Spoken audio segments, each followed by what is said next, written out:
அனைவருக்கும் வணக்கம். இந்த பதிவுல நம்ம எத பத்தி பார்க்க போறோம் அப்டின்னா, நான் வந்து 2 வீடியோ போட்டிருந்தேன். அதாவது சுபத்துவம், பாவத்துவம் இதில ஒத்து வரவில்லை அப்டின்னு 2 வீடியோ போட்டிருந்தேன். அத பார்த்துட்டு நண்பர்கள் என்ன பண்ணிட்டாங்க அப்டின்னா, ஆ இது மாரி "நீ மொத சுபத்துவம், பாவத்துவம்னா என்னன்னு தெரிஞ்சுக்க. தெரிஞ்சுட்டு அதுக்கடுத்து நீ வீடியோ போட ஆரம்பி" அப்டி மாரி குடுத்திருந்தாங்க. கமெண்ட் பண்ணியிருந்தாங்க. அந்த கமெண்ட் பண்ணவங்களுக்கு நம்ம பதில் குடுக்கணும் இல்லையா? அதான் இந்த வீடியோல நம்ம தெளிவா பார்க்க போறோம். சரி. இப்ப சுபத்துவம், பாவத்துவம். சுபத்துவம், பாவத்துவம் ஐயா அவர்கள் வந்து எனக்கு ரொம்ப பிடிக்கும். ஏன்னா, அவரோட மாணவரும் கூட ஆன்லைன் கிளாஸ் மாணவரும் கூட. அதே மாரி பார்த்தீங்கன்னா, அவரோட வீடியோகள் நெறைய பார்த்துருக்கேன். சரிங்களா?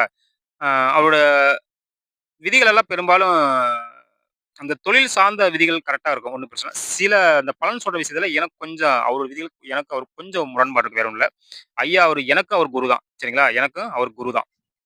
அதே மாரி பார்த்தீங்க அப்டின்னா, அவர் வந்து பார்த்தீங்கன்னா, என்னன்னா தான் கற்ற கலைய வந்து எல்லாரும் கத்துக்கணும் அப்டின்னு சொல்லிட்டு நெறைய மாநாடு நடத்தி ஆ அதுக்கு வந்து பார்த்தீங்கன்னா, 3 நேரம் சாப்பாடு போட்டு, நலிந்த ஜோதிடர்களுக்கு ஒரு ஏகப்பட்ட உதவிகள் பண்ணியிருக்காரு. உண்மையாலுமே அது எனக்கு தெரிய இவரு ஒருத்தர் தான்.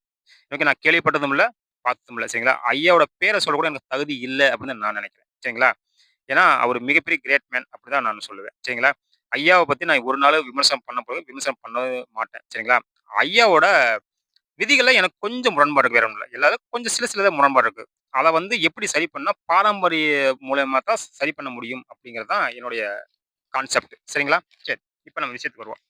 அதாவது இது வந்து பார்த்தீங்கன்னா, நம்ம ஐயா அவர்கள் வந்து அதாவது 18/7/2005 இந்த இதுல போன வெள்ளிக்கிழமைல லைவ் நடத்துல அதுல இருந்து எடுத்த ஜாதகம் தான் அது வந்து. ஏன்னா என்கிட்ட அந்த மாரி ஜாதகம் நெறைய இருக்குது. நான் போடுறேன். சுபத்துவத்த பத்தி போடுறேன். ஆனா, நம்ம ஒரு ஜாதகத்த போட்ட அப்புறம் என்ன பண்ணுவீங்க, இந்த ஜாதகம் தப்பு, லக்னம் தப்பு அப்படின்னு சொல்லுவாங்க. சரிங்களா? அதனால ஐயாவுடைய இதுல லைவ்ல இருந்தே இந்த ஜாதகம் நான் எடுத்திருக்கேன். இது வந்து சுபத்துவம் பார்த்தோம் ஏன் வேலை செய்யல அப்படிங்கிறத நான் உங்களுக்கு சொல்றேன். அத நீங்க கமெண்ட் பண்ணுங்க. சரிங்களா? சரி. இப்ப ஒருத்தங்க ஒரு அம்மா வர்றாங்க. அதாவது முதல் நேயர் அவங்க தான். அதாவது வந்து என்ன சொல்றாங்கன்னா, டேட் ஆஃப் பர்த் குடுக்குறாங்க. அதாவது 4/12/1979 காலை 7:30 மணிக்கு சிவகாசியில பொறக்குறாங்க. அவங்க வந்து பார்த்தீங்கன்னா, அதாவது அவங்க கணவரோட ஜாதகம் வந்து அதே மாரி அவங்க வந்து அ தனுஷ் லக்னம், லக்னத்தில சுக்கிரன், 3ல கேது, 4ல மாந்தி, 6ல சந்திரன், ஆ 9ல செவ்வாய், ராகு, குரு, 10ல சனி, 11ல புதன், 12ல சூரியன். இதான் அவங்க ஜாதகம். அவங்க நடப்பு திசை சனி திசையில புதன் புத்தி. புதன் புத்தி ஆரம்பிச்சதுலருந்து இவரு கணவர் வந்து இவங்க கூட இல்ல. வெளியில போயிட்டாங்க. அதாவது பிரிஞ்சிருக்காங்க. ஏன் பிரிஞ்சாங்க அப்படின்னு புதன் புத்தி ஏன் கெடுச்சு அவங்க கேட்கறாங்க. ஆனா ஐயாவால பதில் சொல்லல. அவங்க ஏன் அதாவது ஐயா அடிக்கடி சொல்லும் சுபத்துவம், பாவத்துவம். சந்திர கேந்திரத்திலும் அதாவது சந்திரனுக்கு அதியோகத்தில அதாவது சந்திரனுக்கு கேந்திரத்திலோ அல்லது சந்திரனுக்கு 6 எட்டுல ஒரு அதாவது லக்னத்துக்கு சுப கிரகம் அப்படின்னு சொல்லக்கூடிய அ அதாவது சூரியன் சாரி குரு, சுக்கிரன், புதன் இவங்கலாம் சந்திர அதியோகத்தில இருந்தா அந்த கிரகம் நல்ல தன்னுடைய சுபத்தன்மைய வெளிப்படுத்துவாரு அப்படிங்கிறது ஐயாவோட கோட்பாடு. ஐயாவோட கோட்பாடு கிடையாது. இது மூல நூல்கள் உள்ளது. அத ஐயா எடுத்து நம்ம கோத்து குடுத்தது வேற ஒண்ணும் இல்ல. ஐயாவே அடிக்கடி சொல்லியிருக்காரு. இது மூல நூல்கள் இருந்து எடுத்ததான். நான் வந்து உங்களுக்கு அங்கொன்னு உங்க முத்துமா கோத்து குடுத்துக்கிறேன். அப்படி மாரி ஐயாவ சொல்லுவாங்க. சரிங்களா? சரி. அப்ப அதே மாரி இந்த ஜாதகத்துல பாருங்க. புதன் வந்து பார்த்தீங்கன்னா, ஆ சந்திரனுக்கு அதியோகத்துல இருக்காரு.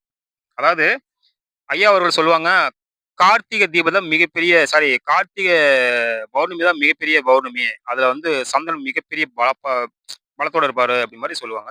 அதே மாரி பார்த்தீங்கன்னா, இந்த சந்திரனுக்கு 6ல புதன் வந்து நல்லா சந்திரா அதியோகத்துல இருக்காங்க. சரிங்களா? அப்ப சந்திரன் வந்து இந்த சந்திரன் வந்து எந்த ஒரு பாவகரம் எதுவும் பார்க்கல.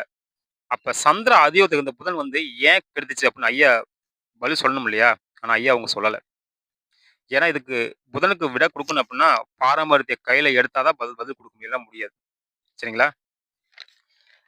ஏன்னா, சந்திர அதியோகத்துல இருக்கிற கிரகம் ஒரு பாரம்பரியத்துல ஒரு கான்செப்ட் இருக்கு. அதாவது ஏன் ஆ சில நிலையில வேலை செய்யுதுன்னு ஒரு கான்செப்ட் இருக்கு.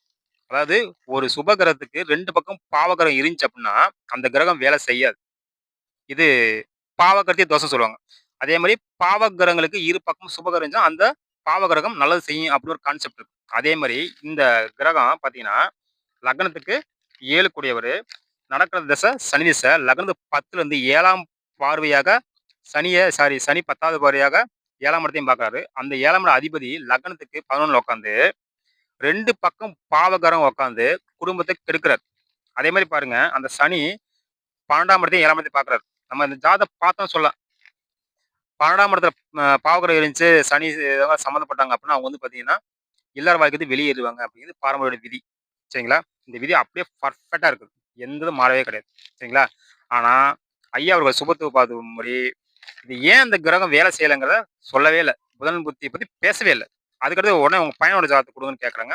அந்த ஜாதகம் எடுத்து அவங்க வந்து பார்த்தீங்க அந்த பையன் வந்து பார்த்தீங்கன்னா, 30/10 ஆயிரத்தி சாரி 30/10/2011 4:10 பிஎம் ராஜபாளையத்துல பொறந்திருக்காப்புல. அந்த பையன் வந்து மீன லக்னம், லக்னத்திலேயே மாந்தி, 2ல குரு, 3ல கேது, 5ல செவ்வா, 7ல சனி, 8ல குரு, 9ல புதன், சுக்கிரன், ராகு.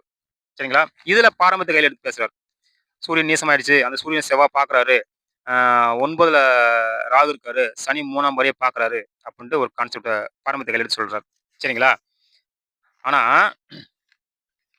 இதே ராகு புத்தி நல்லா இருந்துச்சு அப்டின்னா என்ன பண்ணுவாரு? பாத்தியா ராகு கூட சுக்கிரன், புதன் சேர்ந்துக்க. இதான் நான் சுபத்துவ பாதம்ன்னு சொல்றேன். அப்டிங்கிற ஐயா அவங்க சொல்லுவாங்க. ஆனா சூரியன குருவும் பார்க்குறாரு. சரிங்களா? உங்க சுபத்துவ பார்த்தபடி. சரிங்களா? குருவும் பார்க்குறாரு இல்லையா? அப்ப அங்க சுபத்துவம் எங்க போச்சு? அப்புறம் ஏன் பலம் இழந்துச்சு அப்டின்னு வரும் இல்லையா? அப்ப பாரம்பரியம் தான் கரெக்ட்டா வருது அப்டிங்கிறத இது மாரி விஷயத்துல நான் கொஞ்சம் விலகி நிக்கிறேன். வேற ஒண்ணும் இல்ல. சரிங்களா? இப்ப இந்த ஜாதகம் வந்து பார்த்தீங்கன்னா, கடைசி வரைக்கும் பார்த்தீங்க அப்டின்னா, என்னது தந்தை வந்து சேர்ற மாரி கான்செப்ட் கண்டிப்பா கிடையாது. ஏன்னா 9ஆம் இடம் பலம் இழந்துருச்சு. இந்த பையனுக்கு வந்து பார்த்தீங்கன்னா, சூரியனும் நீசமாயி செவ்வாயோட பார்வை வாங்கிறார் அப்டிங்கிறது பாரம்பரிய விதிப்படி அப்படியே இருக்கு. அந்த ஜாதகருக்கு அந்த புதன பத்தி கூட ஐயா அவங்க பதில் குடுக்கவே இல்ல.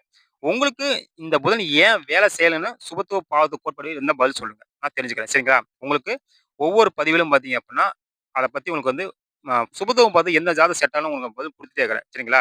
வேற ஒண்ணும் கிடையாது. அதே மாரி ஐயாவ விமர்சனம் பண்ணணும்னு கிடையாது. அவர் கோட்பாடுல மட்டும் தான் எனக்கு முரண்பாடு இருக்கு. சரிங்களா? அதே மாரி பார்த்தீங்கன்னா, என்னுடைய வீடியோ வந்து நீங்க வந்து சப்போர்ட் பண்ணுங்க, ஷேர் பண்ணுங்க, லைக் பண்ணுங்க. சரிங்களா? மறுபடியும் அடுத்த பதிவுல நம்ம சந்திப்போம். நன்றி.